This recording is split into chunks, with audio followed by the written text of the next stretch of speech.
Hello po! For our last setup naman, from Tarlac to Marisol Angeles naman sila Papa Nay. From Tarlac, umuwi muna pala sila sa bahay para ikarga yung mga gamit for this setup. Malapit lang naman sa amin ang malayong oras ang pagitan. 6pm pa ang start neto. Pahabol setup nga lang ito for November 26 and di ko na dapat kukunin kasi nga 4 na ang setup. Pero since may isa-setup naman yung isa ng night before, tapos malapit lang din from our area, tsaka simple lang din ang setup ay ginrab ko na din.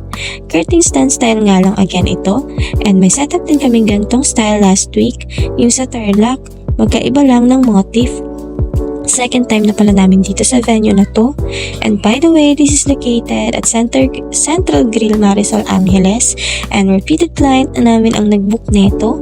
Yung first time niyang pinubook ay dito din ang venue. Tapos baby shower naman ng twins niya na girl and boy. Wala nga daw today si ma'am, kwento sa akin ni Papa Nay. Nasabi daw ng husband ni ma'am. Nanganak na daw kasi siya and nagre-rest kaya wala siya sa celebration mamaya. Anyways, congratulations po ma'am for your double blessings. And here's a final look po and hanggang dito na lang din. Thank you po and bye-bye!